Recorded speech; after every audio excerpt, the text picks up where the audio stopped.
Thank you, sir, for the kind words.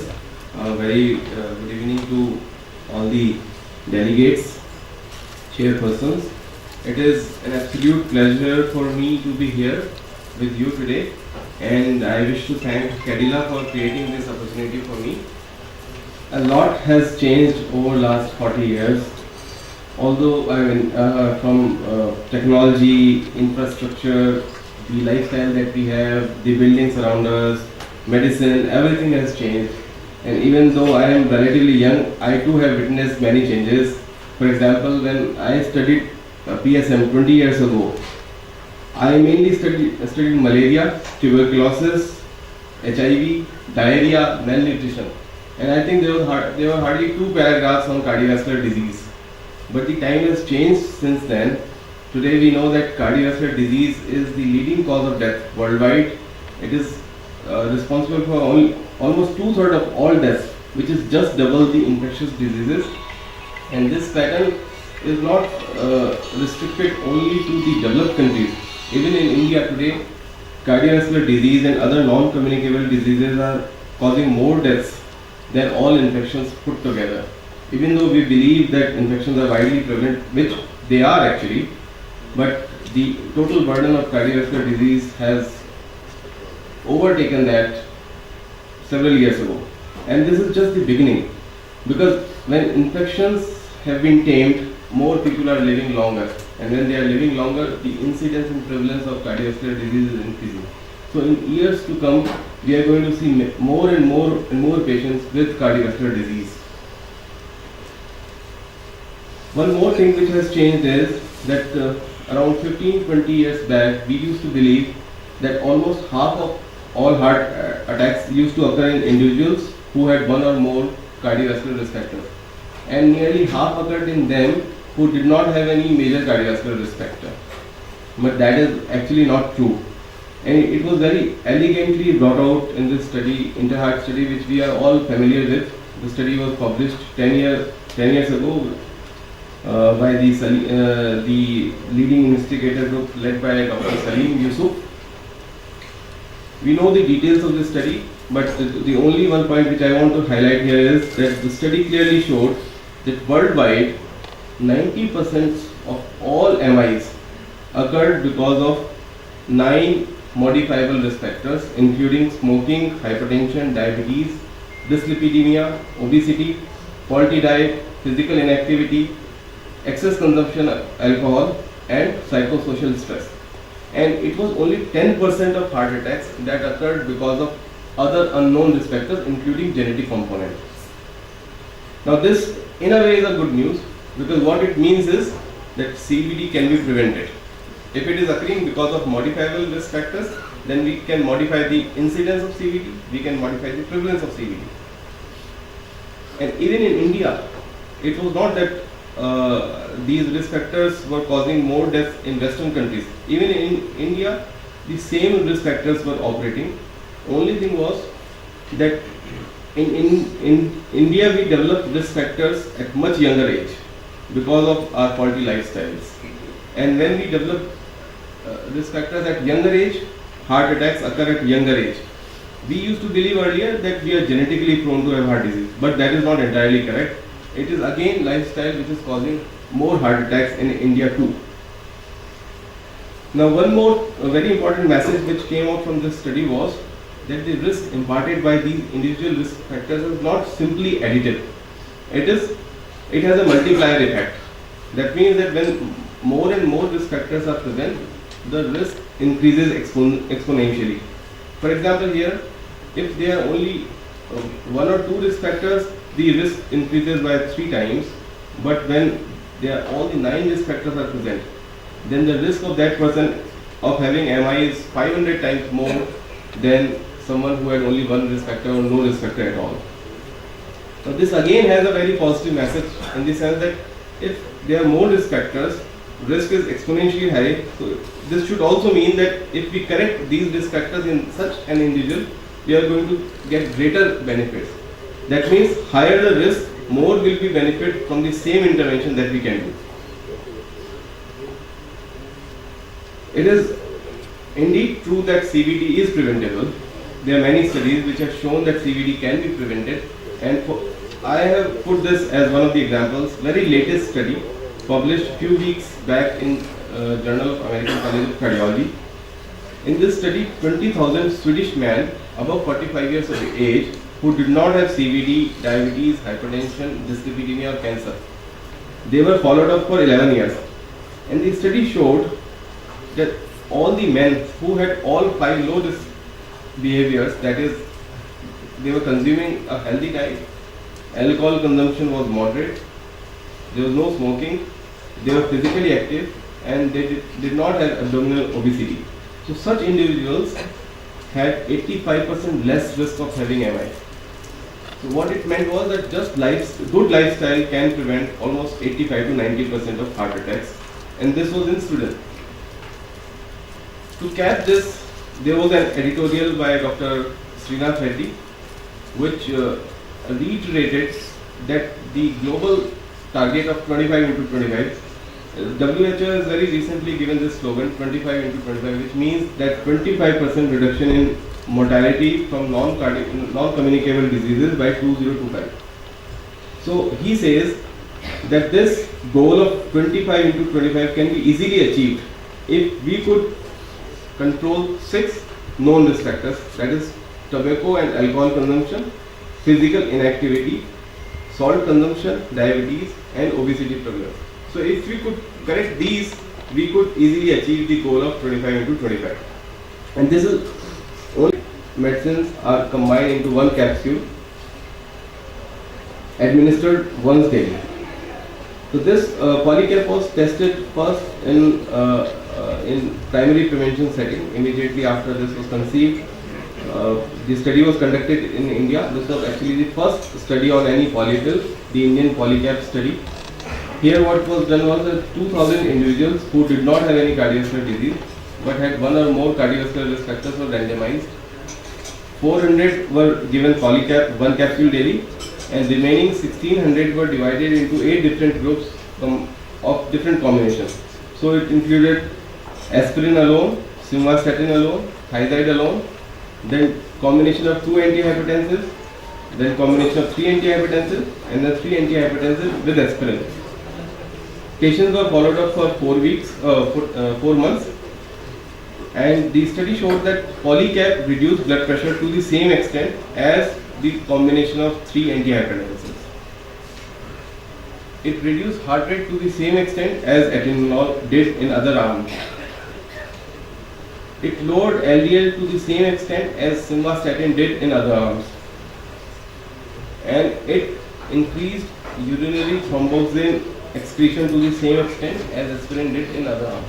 So what it showed was that Polycap was able to do what it was designed to do. It reduced the risk factors to the same extent as the individual components would have done if they were given individually. But it did so without increasing the risk of side effects.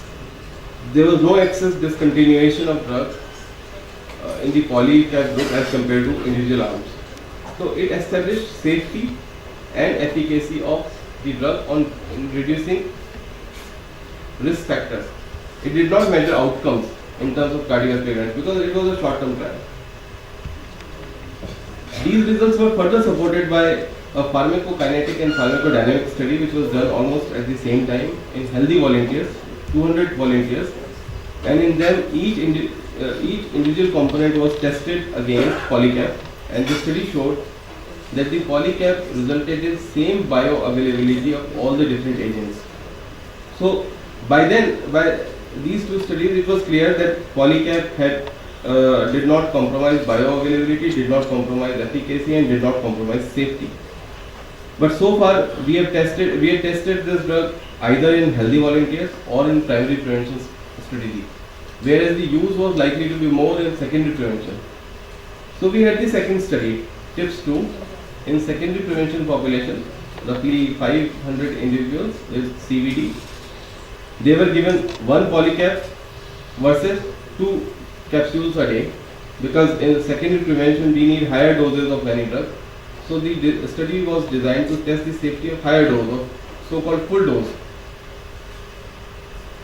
After 3 months of follow-up, it became clear that using higher dose would result in greater reduction of risk factors, but without any increase in incidence of side effects. So these two studies established that a combination of multiple drugs could reduce risk factors without increasing the risk of adverse events. And combining the results of these two studies, Dr. Yusuf proposed that if we could have same degree of risk reduction, that is same LDL reduction, same antiplatelet effect, same BP reduction with Polycap, we could prevent 60% of coronary heart disease mortality in primary prevention setting and almost 70% events in secondary prevention setting. But mind you, in these studies there was no comparison with usual care. So it did not tell us whether it improved compliance, although a single drug was likely to improve compliance, but that was not the goal of these studies. However, at the same time, there were other polypill studies from other parts of the world trying different combinations, which clearly showed that when we use fixed dose combination of multiple drugs, it increases compliance. That is quite intuitive actually, that it is likely to improve compliance. And once compliance is improved, it should lead to better outcomes also. There should be less MI, there should be less stroke, there should be less deaths. But that is something which has not been studied so far.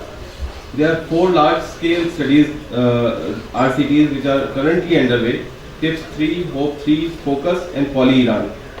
These 4 studies in over next 5-6 years will tell us clearly that when we use polypill, how much event reduction happens.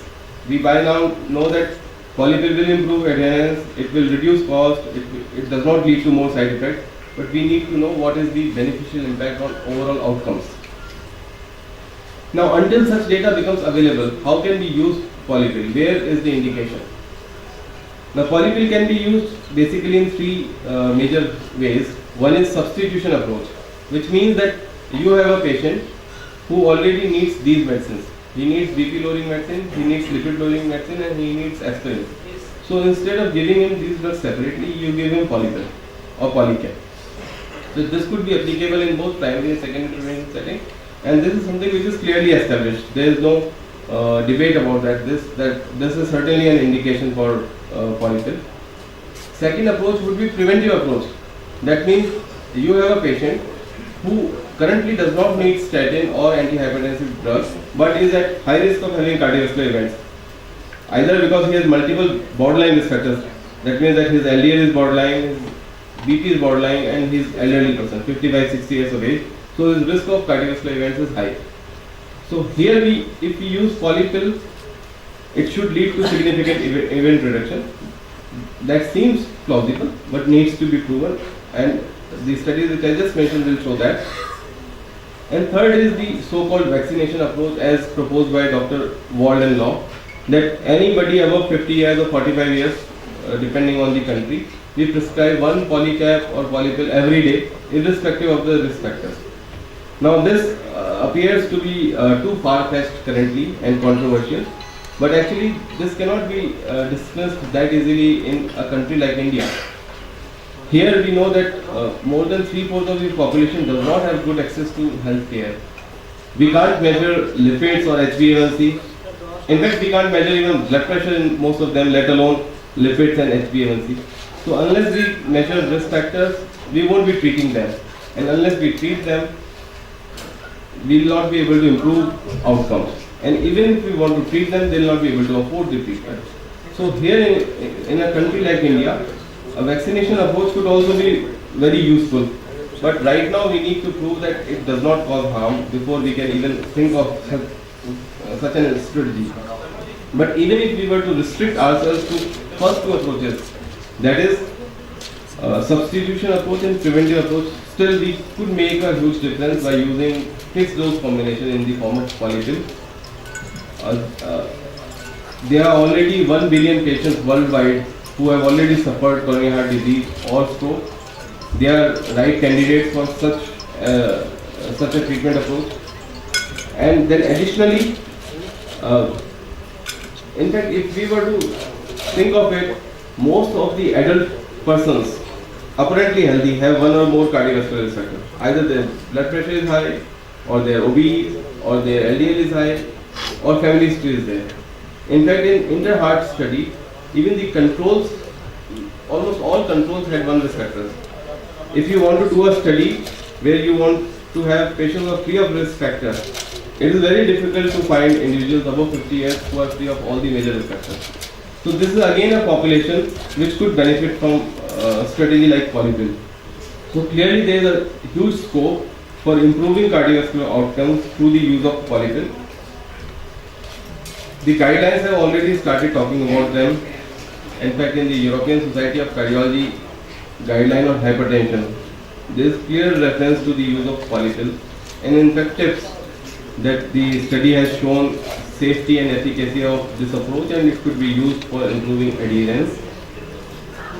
We have a chapter on polypill now in Harrison's book of internal medicine, which again goes to show how much importance the world is giving to this treatment approach.